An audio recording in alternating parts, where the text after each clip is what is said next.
We're just bouncing around. Oh yeah, Danielle, Megs, what up, boo boos? What up, guys? All right, ciao, y'all. Thanks so much for happening by. I'm Alex Mack, Alex Shasha, part of the Call to Action crew, and we're going to do a little bit of a breakdown for today's episode that just debuted not too long ago, just a few hours ago, between Brendan Meyer of the Quirky Mercs up against Marc and Andreyko. But before we get to the match, let's kind of dive into who we are. What's up, Danielle, love of my life? What's up, boo boo? Hello, everyone. Welcome back to the Call to Action channel. You know me, it's girl Danie Joy here, hanging out, ready to talk about some stuff. Absolutely, all the stuff, and also. It's a stats girl. It is me hanging out with these two amazing ladies talking about all this amazing thing that happened today. Let's get into it. Yes, I cannot wait to dive into this, in particular with you, especially Megs, just because you are our resident stat queen. You know, you can break down every single graph for us beautifully. So this is an interesting match to dive into. So Absolutely. Yeah. Now we are going to bring up the video itself in here in just a hot minute. But before we dive into that again, I do want to ask you guys, what were some of your initial predictions going into this match? Obviously, Brendan Meyer of the Quirky Mercs, hot off of his win, being part of Shazam, obviously with the William the Beast Bibiani, but also Marc Andreyko. We haven't really seen him in a while. So him going up against this, not a rookie per se, but definitely a rising star in Schmodown. Danielle, what are your thoughts? Yeah, before going into this match, my overall prediction for the match was Marc Andreyko. I believe in him as a player. I believe in Roxy as a manager.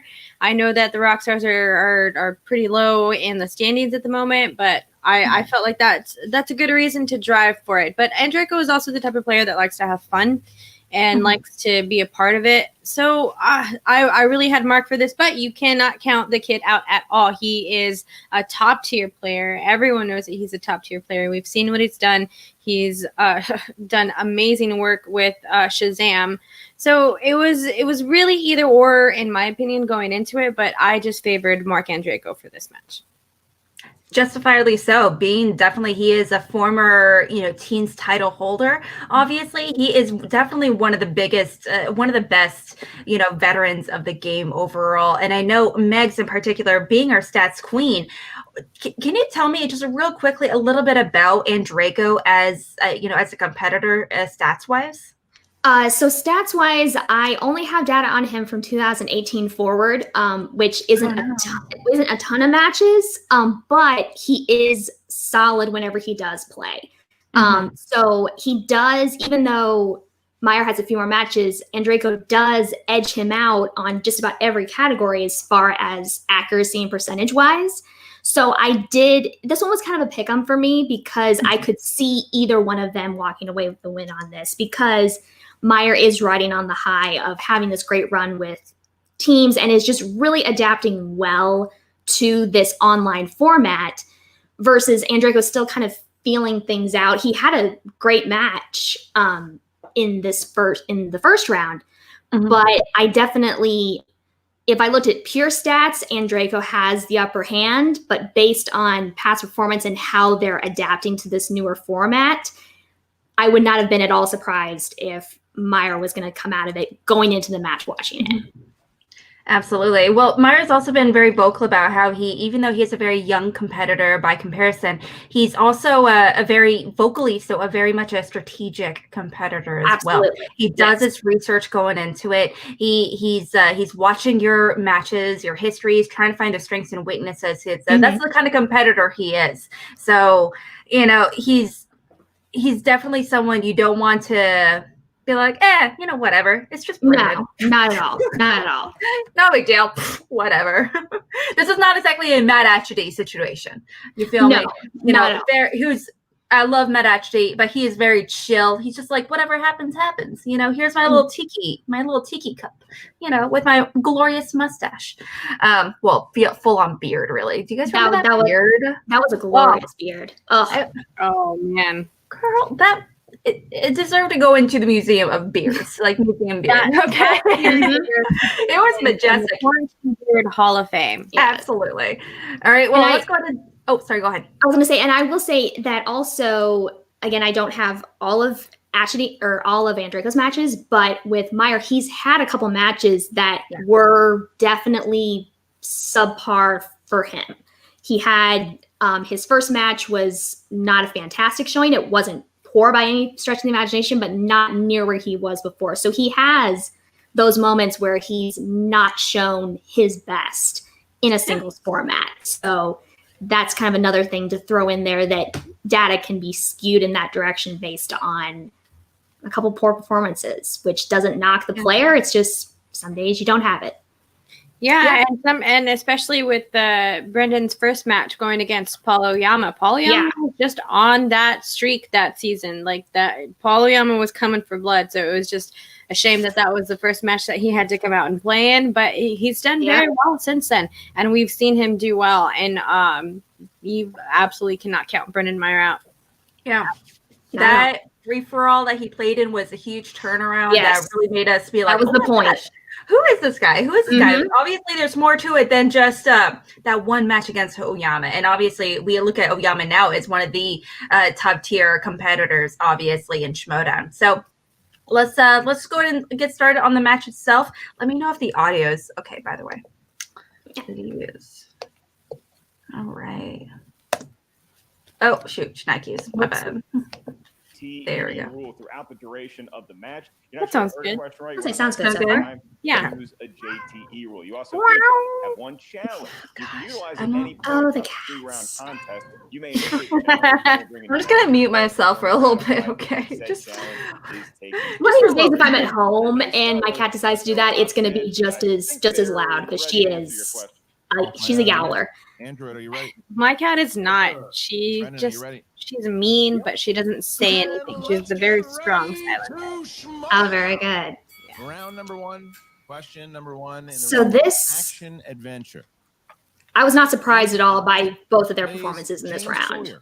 Yeah, round one, they completely expected. But I love that this round one is the first round one that we get of the round two of the tournament season, because that's the type of round one that I expect going forward. I think every single one of the competitors that are going into this second round of the tournament have the ability to get a perfect round the way that they both did.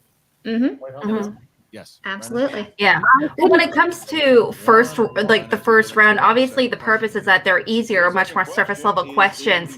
But at the same time, they go across all genres, all categories and slices. So in theory, it should be easier, and it can be easier. But at the same time, if you don't know it, you don't know it. If you hit a pocket that you're just not as familiar with, then you're just not going to know it. Yeah, that is the bottom line. If you haven't seen a movie and you don't know the answer. Also, it's I do want to mention the first round. It's also to me it's not the most important round, but however, it can definitely be the round that really kicks you off with the right or wrong mindset when it comes to the rest of the match. Now, if you setter. Yeah, absolutely. If you're a competitor where you have a hard time focusing and maybe you get 5 out of 8, which is not a bad score, but at the same time, if you're thinking to yourself, oh man, 2, 3, whatever, points ahead, and you have a hard time refocusing and not letting that get to you, that will affect you for the rest of the match. But if you're going to pull a James White and be like, have not great at first round, however, oh my gosh, he refocused and came back in that match like a mofo.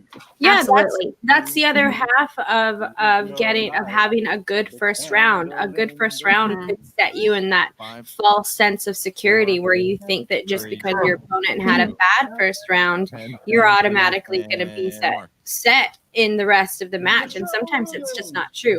So the first match is just I agree, Alex. I think it's just a good way to add some points and a good mental test for a lot of the competitors in the match overall. Now, I do want to mention that, I mean, like, it's not a definitive, just reaffirm what you're saying. It's not definitive. If you are good in the first round, that means you're going to do amazing the rest of the match. That's not the case, but sometimes it just helps you give that, for your own sense of comfort, just a little bit of extra comfort for sure. I know Brendan even mentions it later on, when he picks his slice with Julie Roberts. Hey, I don't feel like a 10 out of 10. I feel like maybe a 6 or a 7, but I do feel like I am a little more comfortable going into this category because I did get like the bonus question and everything from the first round. And I did have that one. They were tied going in, and then he was able to capitalize on on Andreyko's spin and steals. So yeah, that put him in a much more comfortable position to at least not. He was willing to take a category that he was mediocre on potentially versus risking spinning something he definitely did not want. Yeah, Julie Roberts she's definitely like, it's almost like Meryl Streep, where you forget just how much she's been involved with. Yeah, and you can have those really deep cut questions inside of that category that will just make you scratch your head of, what is this? Not kidding. Oh boy, yeah. It's once in a blue moon, though. Do we get competitors both that are so great in the first round altogether that they both also get the bonus question as well? You know? Yeah, I can't think of many other matches where that's the case. It seems like it's happened a little bit more this season in particular. I'd have to go back and compare this season to previous seasons. But it seems like we've seen a few more. We've seen at least, I want to say at least 3 or 4 where both competitors have gone perfect plus the bonus in the first round. I feel the bonus question, sometimes they're just as easy as everything else that was in round 1, and sometimes they seem a little bit harder sometimes, but it's never consistent. But I like that. That's what I like about it. And obviously too, there's another level of difficulty to it because you aren't given the category. You aren't given that heads up of what is this I'm about to get thrown. Yeah. Yeah, that definitely helps for sure. Someone actually mentioned it in the chat. Western Arrow says, starting to see the online format really favors the newer, younger competitors, the players, really. And that's an interesting point you're making that you've made. And I do know a lot of competitors and managers have talked about that. You know, some competitors just do better in a studio. Some competitors are much more comfortable playing it online because, especially if you come from the fan leagues, or whatever it might be, or if you're coming into a rookie where this is all you know, you definitely have that advantage in theory. What are your thoughts though overall with that idea, Danielle? So I don't ever want to believe that that's the case, that just because someone is younger or because someone has been playing online longer than some of the competitors, that's the only reason why they're better. But experience matters, and I get that. But I don't think that that's putting any of this to shame. I think the most important thing to realize is that we've only been doing this for about 6 months. So you can't really fault anyone for not catching on. And we've been watching these consistently for 6 months. Each of these people have only been active in a match maybe once or twice in these 6 months. So I just don't feel like, I feel like this season should have like that big asterisk on it, because I get that sometimes that can happen. Some people just aren't familiar with an online format and having to be familiar with the new Schmodown format. But it's just, we can't fault someone just because they're not online just as often as we are and stuff. So that's my opinion on that. Absolutely. I absolutely do agree with you there. This is definitely one of those seasons that I don't feel like we can really hold anyone this season against anyone, just because it is such a weird situation. But there is something to be said about comfortability level being in studio. I know I was chatting with Rachel Silvestrini about it not too long ago, and she said being at, being someone that with anxiety, being someone that's, it's just like when you're playing a match, you work so hard to go into these matches. Some people are active studiers and some people aren't, and that's fine either way. But, there's a lot riding on these matches, obviously, when you're representing your faction. There's a lot of pressure overall. But she's mentioned that she feels so much more comfortable playing in studio because she's able to kind of strategize with her manager face to face. She has that moment where her manager can they have that physical where they can hug if needed, be like, hey girl, calm down, you're okay, and those things happen. I know personally I would have loved that kind of physical way to kind of calm down, but some people don't. So some people like having that, and some people don't need it. Or if that makes sense, there's a lot. And I also think the idea that you're more comfortable inside of your house is a little bit flawed because, yeah, you're in your own home space, but you still have to be in a space. And you can be more easily distracted in your own home because you have other things going on. You're not locked into, I'm in studio, this is what I'm doing. It's someone could walk in, something could fall, could knock on your front door, animals. There could be a police lining outside of your house, and you have to deal with that background noise and all of that stuff. So there's internet. Yeah. Internet. I also don't think that being comfortable in your home is an advantage for playing online. It is. It's all still very much up to the individual. We're just seeing people that I think we're putting this category of, it's because they're in home, because that's an easy way to quantify it, because there's someone new coming in. Oh, they must be so much more comfortable at their home. We don't know how they're going to do if we get back into studio matches. And again, that I totally agree, Danie, that big asterisk on this season is going to be especially me as someone who's into stats, like that's going to be something that I'm going to be looking at, like, okay. And we know this was a studio match. We know this was an online match. How does that compare? And I don't mean like a super, the only fucking reference that I can think of is I don't mean like a big Barry Bonds reference where it's like shame on this season. There's not shame on this season at all. This season has been great. With absolutely what we have to deal with for everything that's going on. It's been great. So I'm sorry. I just want to come back to the match really quickly. Going for to go first and then to spin away from. I understand spinning away from comedies because comedy can be a really broad choice. You never know what decade you're going to get in comedies either. Yeah. But then to go into spinner's choice from it is such a bummer. Well, and this was very interesting because this was a good testing ground for Brendan because he has claimed movie release dates is something that he's good at, but he hasn't been tested in it. He has not spun it in round 2. He hasn't gotten, I think he's gotten round 1 question in movie release dates. So this was very interesting to see, okay, how good is he with this? And how is it A, 2005?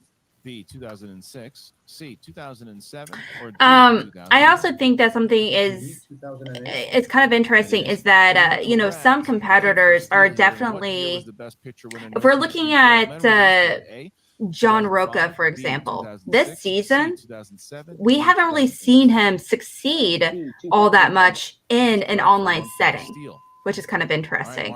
And I'm specifically referring to the last handful of matches. He's obviously one of the best competitors in Schmodown overall, but something about the online setting is just not doing it for him, And I'm referring to both singles and teams. So something's just not working. But also being a competitor that likes to sometimes use his personality, use that kind of to intimidate sometimes. Let's be honest. So like Jeff Snyder, for example, if this was he'd be talking their ear off. He'd be trying to do something to distract him, and obviously being online, you don't really have that advantage.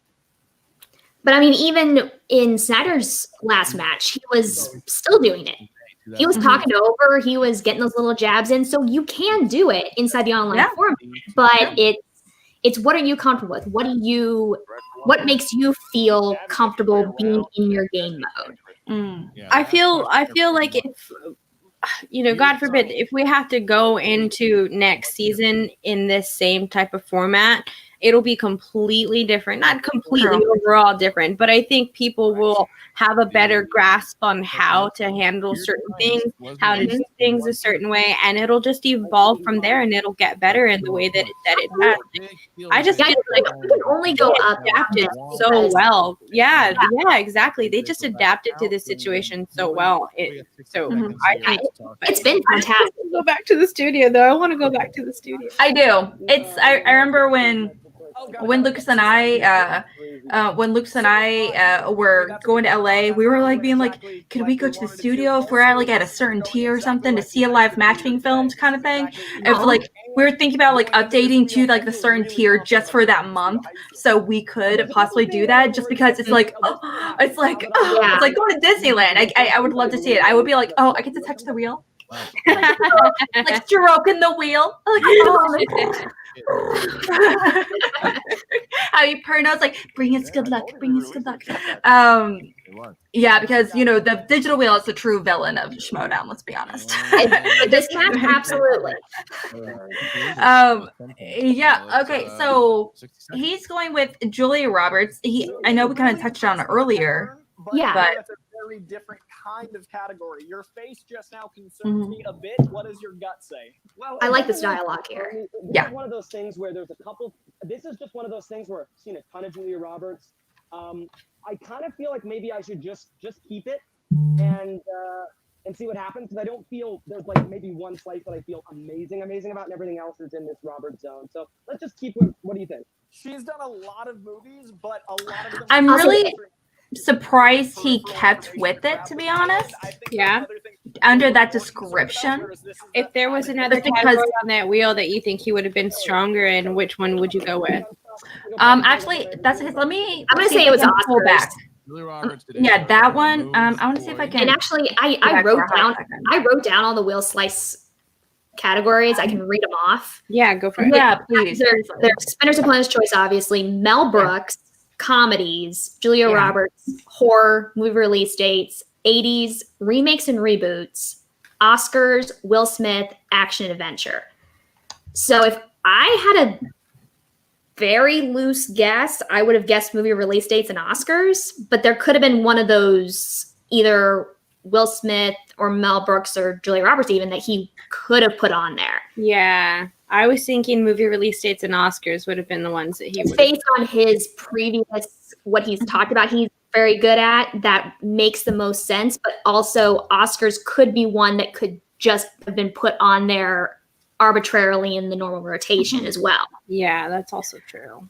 I always, for some reason, when I see him, I kind of want to go in the route of Mel Brooks.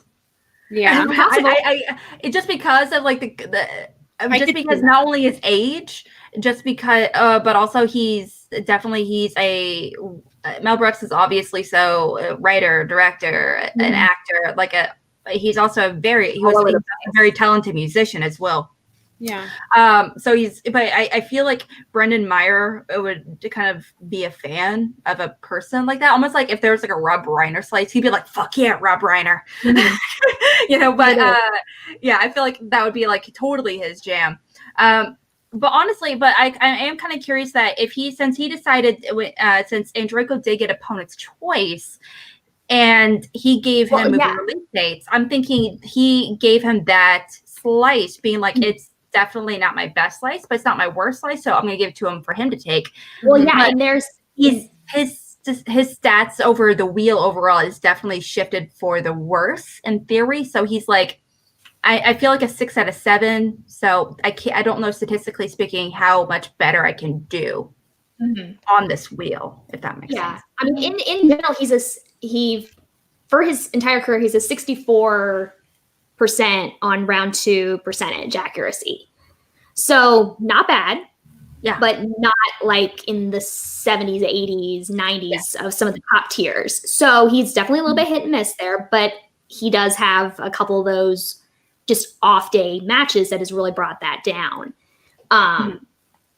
But yeah, I think if you can be decent at movie release dates, that's a pretty good opponent's choice option for you, because unless you're going up against someone like Ben Bateman, chances are they're not going to be spectacular at it either. Yeah. And if they check down a multiple choice for you, that narrows down your options, and you have a much higher percentage chance of being able to pull the skills off if you're decent at it. But you don't necessarily want to hedge your bets on doing it as your round two. All right, Julia So I think he plays Roberts. it well. And if there's only one other slice that he really felt super comfortable with, sticking with Julia Roberts, given the position that he's in, is fair. Because even if he doesn't do spectacular with it, he's still going to be up going in, so long as he plays it smart and doesn't give away too many steal opportunities. Yeah. Which he gives away those steal opportunities here, which is good. Right. Real quickly in the chat, I do want to highlight some comments as well. It's straight edge vegan bill. Vegan bill? I was too, because of his age. We to have watched all those '90s Julia Roberts film. Girl, yes. I was so quick to say, "Runaway Bride, Runaway Bride." Jake mentions I whipped on Julie Roberts, but it's only 1 year off the movie release dates, and that's a hard category to ace. It is. Ryan Kramer says I'm not surprised he stayed with Julie Roberts. Like Coy said, they're mostly mainstream movies that Brendan could pull, even if it is a multiple choice. Too many respins are landing on opponent's choice. Oh, Yeah, that has been a fairly frequent thing.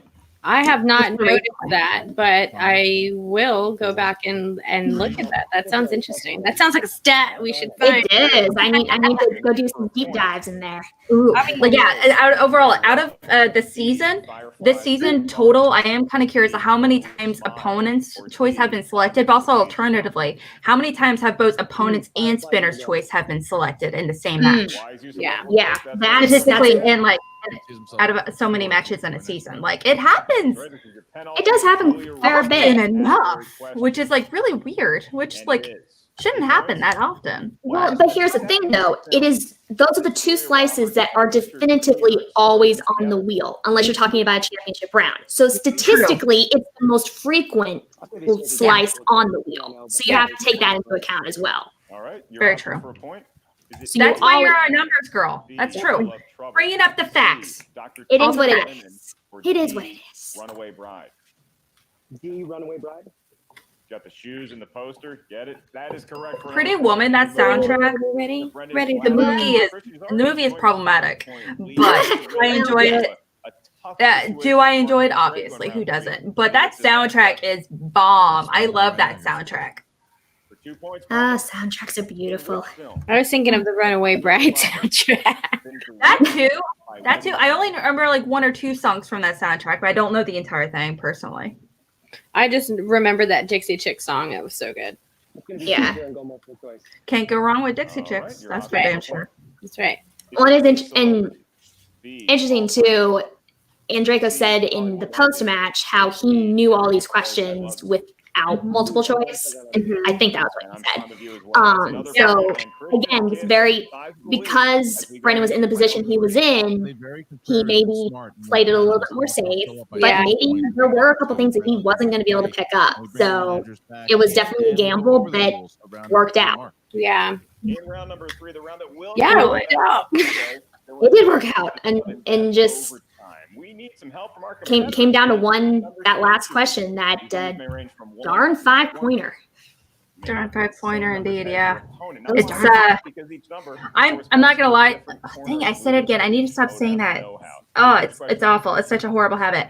I was so proud at how quick I got that wedding planner question. Oh, did you? I knew. My thought process was like, how many clues do you need for this? This is like such an obvious answer to me. You're giving the job, the actor, the year, the category, the genre, and his character name. Like, I still think it was a difficult question. I still think it was a difficult question. I think it's fine where it is, especially because Marc and Andreyko got it wrong.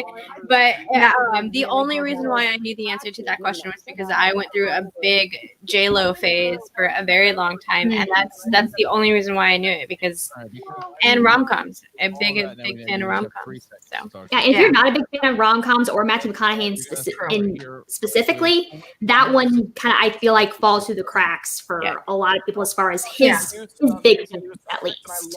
I absolutely do agree. It's for someone like me that I remember seeing that in theaters with my mom. I mean, that movie is like it's very sentimental for me. I can't help it. Like I know everything there is to know. Judy Greer is in it, and she's amazing. Just give her all the movies. I love Judy Greer. Let's be real. She just needs more love. Why aren't we giving her more attention in movies? Did you ever watch Arrested Development? No, I can't stand that show. Judy Greer's in there, and she's I tried watching it and I couldn't. It just I love that. I was just like angry the entire time. Actively angry. I was like, but yeah, it's all subjective, you know. I also like there's only Matthew McConaughey's done maybe 5 or 6 rom-coms total, and so it is in theory easier to kind of narrow it down based off like the year and everything. But yeah, it's such a hyper specific thing for sure. One person at a time. I'm completely frustrated right now. Yeah, awesome. It's meant to happen. Awesome. I love Andreyko's attitude in the matches. Yeah, he can throw those jabs in like the best of them, but at his core, he's chill. I just love Andreyko. He's such an awesome guy. Really, also is, man. I would say we skipped over it, but his little jab of Blame Canada on his whiteboard was just beautiful. Blame Canada. Blame Canada. And I think Christian specifically said, that is the most heel thing I've ever seen you do. Like, unless you count the whole thing where he went to the Lions Den. Remember that? Where he took off the mask? Yes. Yeah. With the hockey mask? Oh, yeah. I saw the 2-point answer and I thought, oh man, I don't want to go into the Facebook page after this. Yeah. And he even acknowledged, like, thanks for the softball. And now I probably jinxed myself. Thank you. What's kind of in order to get with interesting is that I never really thought about it until this match, but Marc Andreyko, the android, is so chill, is so nice. He is so not heel. You're fine. Him being paired with Roxy, who is very clearly a heel, very vocally so. I love her. I love her character. I think she's doing fantastic at really pulling the punches. Taking with being a heel. But at the same time, it's just it does seem like they're one of them's doing the heel thing, the other one isn't, and so it's kind of interesting for that dynamic. Like he doesn't go full heel ever, but he has no problem with telling it like it is or telling you exactly how he feels about something in particular. Yeah. So he doesn't pull punches, but he does it so much less than Roxy does. He doesn't take advantage of it as much. Well, when it comes to attacking a question, attacking a question is for that or a commentator, to me that's different kind of that's not so much heel behavior. That's true. But it's just more of a general response to the game versus being like, oh, the kid, you suck, you child. Right. Blah, blah, blah. He definitely will. He definitely has that high level of respect for competitors. Yeah. Unless you're talking to him about Ben Bateman. But that's a whole nother conversation. What crazy? In which I was very surprised that Marc Andreyko did not pull this. I really, truly was. Me too. I thought he knew rom-com. Yeah. Yeah. He's trying to pull it. He really is. But then does he? I can't see. Did he have one more repeat left? I can't see. Ooh, let me double check. And your winner. He has 2 repeats. 2 repeats left. Oh man. If he wasn't gonna pull it, yeah. No, I get it, but still, I don't know. I thought he maybe had one left. I didn't realize he had two. Yeah, that's kind of a bummer. Well, I mean, and if you don't have him, you play what's in front of you. So yeah, exactly. But I do want to say something about Brendan Meyer. I love Brendan Meyer's enthusiasm every single time that he plays. It seems so genuine, and it's so nice. Like, it's such an uplifting feeling to watch and to see any single time that he's playing a match. So whenever he wins and like he gets this like humbled, shocked look, it's so good because he's in disbelief and you can just feel it and you hear it whenever he's in the post-match breakdowns and stuff. I don't think he ever, even knowing that he's 6 points up, he doesn't feel like, okay, I got this, I can chill. He never says that. He doesn't get that cockiness of, oh, I've got this now.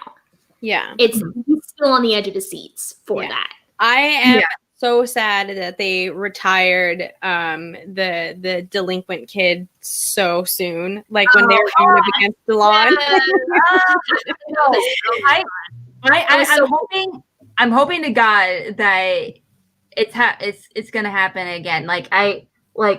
If it does happen, if they come together on screen, I hope there's gonna be like twitches where he's like, oh, must be casual. I don't know, but I mean, like, hypothetically, if Lon ends up beating Adam Collins, and obviously I'm not saying that is or isn't, but there's obviously they're both really great competitors. This is definitely the season of Lon, of the delinquent. You cannot deny that, but also Adam's coming in hot after 2 kick-ass wins. Can't discount that, obviously. But if I were to see Brandon Meyer against Lon, oh my gosh. Can you imagine? Can you see him drinking more milk out of a jug in the fridge? I want that. I want to see that. And as much as I want Adam Collins to go far as a player, we just had Adam Collins on Chill to Action yesterday, so go back and watch that playback plug. And he seems like such a great dude, and it's so interesting, like his journey into the Schmodown and playing into the fan leagues and then going into the pros and what he's been doing. And so I really want Adam Collins to do well, yes, but absolutely would love to character work wise, yes, that would be a joy to see. It would be so much. Yeah. It's really cool to see. Brendan Meyer is definitely one of those competitors where it almost feels like a fan competing, because he just feels. I think Sam Udo is like putting it perfectly. So humble and positive, a joy to watch. It's kind of similar how like seeing you, we were like, oh, one of us. Like it felt so genuine, and I was just so happy. You know, it was fun. She worked so hard. She is so cool. She's so amazing. Anyway, but I don't want to cry today, I guess. I don't want to. Yeah, that's what I do. Us crying off brand. What? Okay, now I feel like there's like another like 15 minutes or so diving into, post-match stuff and everything, which is really great. But one of the things I was talked about is that, the odd couple. Yes. The odd couple, obviously they're going to be representing the Rockstars, like going into the team's tournament. But, which is awesome, because rightfully so. But Andreyko and Jeff said they had a conversation saying, if this is not going to work out this season, they're splitting. So what do you guys think about that, Danielle? What do you think? That's interesting. I do like the odd couple as a team. I've enjoyed them very much. They've worked very well together, obviously. It's a fun team to watch. It really, truly is. But I think with what's going on next season and with how the drafts are going to be going, where your managers are only allowed to keep 3 players, I think is what's going on. It's going to be, and it's not like Jeff Snyder isn't one of Roxy's top competitors that she wants to keep on her team or anything like that. But I really do think that that's going to shake up a lot of stuff in the draft. And I think that maybe Jeff Snyder is looking at this as an opportunity to shake some stuff up in the Schmodown, because that's just Jeff Snyder. That's what the Snyder does. Like he's never been a character that you've been able to keep like hinged or like keep a lid on. So I think that he might be looking to do some stuff, which also I think would be a good opportunity for Marc Andreyko to find a teammate that will be. I want to see Marc Andreyko just go back to being a full face. Like I want him to just be like one of the super nice guys in the league. Like I know that he's with Roxy, and let Roxy be the mean manager. Go for it. But I definitely would love to see Marc Andreyko go back onto like a full face team. Well, and I feel like too. I was just gonna say, both of them as competitors can technically, I could see them meshing with just about any other competitor. As far as they are automatically a good accent to any other competitor as far as their knowledge and what they bring as far as their knowledge of the game. So I think they're not the type of team where if they split up, either of them is necessarily going to go downhill in their performance. Right. So while it's really cool to see the Odd Couple, and they're one of the OG teams from Anarchy that have stayed together. But if I see them split up and go into different teams, I don't anticipate either of them doing poorly on just about any other team. Yeah. I do think that someone is kind of curious to kind of think about is that obviously they succeeded together. They've succeeded individually, obviously, but any manager, any faction would be lucky to have either one of these competitors. I do think also Rockstars is obviously not doing really great right now. And who knows what it's going to look like by the end of the season. Do I think they're going to be first, second place? No, just because there's not as many matches left to kind of get to where they would need to be in that competition. The critical mass point. Exactly. The best they can do is literally like in the middle, like outside the dungeon. I'm not on the map yet, but it's gonna be. They would have to have a lot of TKOs. Yes, they'd have to have. I think all the KOs through the teams tournament, get to spectacular, and win the belts. We saw corruption go from almost the absolute bottom of the standings to the top of the standings in one tournament run. That was through 2 tournaments, not just one. That was also with a very large tournament. Right. That's also a lot of matches. There's a lot of matches in between them. In the IG tournament in particular, that was like 4 matches, for a competitor. For a competitor. And, and with a team, it is possible. I do think you're right. They would just not only have to win, they would have to get TKOs or KOs every single time in order to kind of get them. So I'm not sure on the numbers on that. But it is I'm possible. not totally sure either, but it is definitely possible. It's statistically unlikely, but you never know. It's Schmodown. Things happen. And again, obviously the Odd Couple is definitely one of the better teams that we saw on the roster. Real quickly, I am going to pull it up. Like all the teams, so we just kind of take a glimpse over it. Obviously, the teams tournament, we got Swag, Oyama, Lon, Quirky Mercs with, the Witching Hour ladies, Odd Couple, obviously, Guy and Irwin for Usual Suspects, the Den with Tom and Paul. That surprised the heck out of me. Collins and Marisol, a true rookie team coming in, since it's not really their first season, but also it's they were both drafted like only a few weeks ago, like a few months ago. Well, actually, scratch that. I stand corrected. Okay, Marisol was like draft, but Collins was the free agent. Yeah, you're totally right. Yeah, but she just had her first match recently. That's what I was thinking about. Right, Forget that. Finstock of Exchange, Founding Fathers. I cannot imagine how difficult of a conversation that must have been. The dungeon. Oh my gosh, Adam and Zipper. Yes, this cannot wait. And I'm excited for this one. My gosh, I love that team so much. And last but definitely least, with Hannah, up against Jader. Obviously there's no team right away that I kind of look at here and I'm like, obviously leave. It's going to be great group of matches all around. I think definitely the Zipper and Wit and then Marisol and Collins are the 2 newer teams that I'm definitely the most hyped about seeing how they do together. They're kind of of those brand new teams, I am the most excited about those 2 specifically.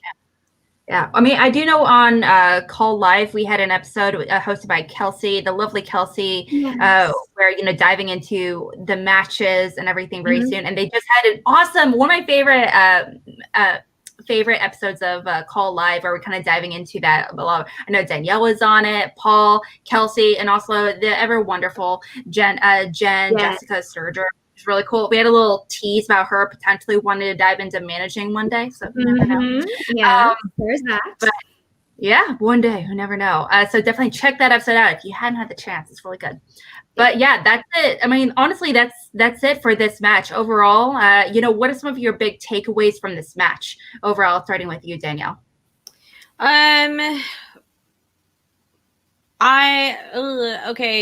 This was just a good match overall. This was a fun match to watch. Definitely expected everything that happened from this match to kind of go down. It was a bummer to see Marc Andreyko have to deal with Spinner's Choice and just get a rough round 2.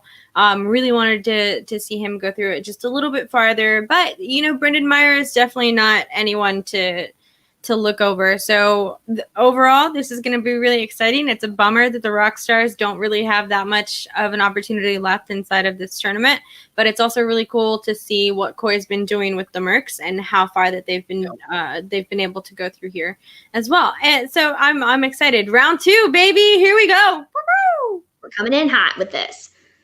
So this is definitely Right, you Megs. I'll say for me, this is definitely a great example of just how much a wheel spin can change the course of a match. All things being equal, we could be looking at a very different result for this match. And also the idea of a competitor being very savvy with his wheel choice and how he approaches round 2, knowing where he's at during the game. So just how Meyer approached his second round, because he was going second and knew that he already had an opportunity to get where he wanted to be, which was 6 points ahead. So just a very, very strategically well played, which I expected nothing less from him. But Andreyko's just as lovely as always and did well with what was given to him. So, and that's all you can ask. You got to play what's given to you, and he navigated it decently well. Just wasn't quite enough. Yeah, it's kind of rough, absolutely, when especially because we both know that Andreyko is such a really great competitor, but the wheel, sometimes it's not in your favor. Sometimes it is and isn't, but what are you going to do? But we are going to see more Andreyko in the near future, so that's what I'm mega excited about. I'm also excited for Roxy to really take a much more potentially aggressive management role because she's already such a bomb. I feel like she is very much I think she's definitely an underrated manager overall. Great. But I would love for her to, work with some newer potential, a new team potentially, or new competitors, as well, because we haven't really seen too much success, with outside of the Odd Couple all that much so far this season. So I would love to see her with some new people for sure. Oh my gosh, that'd be really cool. Also, guys in the chat, I'm kind of curious to see what competitors you think have potential to be on Roxy's faction. Well, and the only other thing that I would say about Roxy and Odd Couple specifically is just Roxy and Snyder specifically is the most ideal pairing of those two, because Roxy just manages Snyder so well. We've seen Snyder take himself out of a game, but Roxy's just always there to try and pull him back in, whether fully successful or not. She knows how to at least try to pull him back into the game. So that is, I don't think of too many other managers that he would have that good of a dynamic with, honestly. Yeah. I totally agree. It's a little bit more easier to kind of meld into somebody else, but Snyder definitely is more of Roxy's style of competitor. So that'd be my only how he would work with Shannon. I was just thinking that. I just kept thinking I feel like that'd be the worst combination. It'd be like a weird, well, Shannon, she's there to help you and comfort you, but she's like, hey, you got to show up. You got to study. I'm not going to put you on my faction unless you're here to really put in the active effort. And Snyder, he's really great on the mic. He's wonderful. In so many different ways. He's so knowledgeable. Again, any faction would be lucky to have him, but he's also very vocal about it. He's like, I'm not going to study. That's not who I am. That's not the kind of competitor I'm going for. If I win a belt, awesome. I'm sure as I can try, but I'm going to cram 30 minutes right before, and that's it. Yeah. And Shayna's like, that's not, I don't want you influencing my faction. You have to be comfortable taking Snyder as he is and in no way expect to mold him. That can be iffy. That can like bite you in the ass, but that can also be amazing. Just depends on the manager. Maybe Winston, maybe. I can see Winston like really being being super supportive emotionally and everything, for him. And Winston has definitely been he's been one of the most, not pliable, but the most back and forth based on what his competitors need.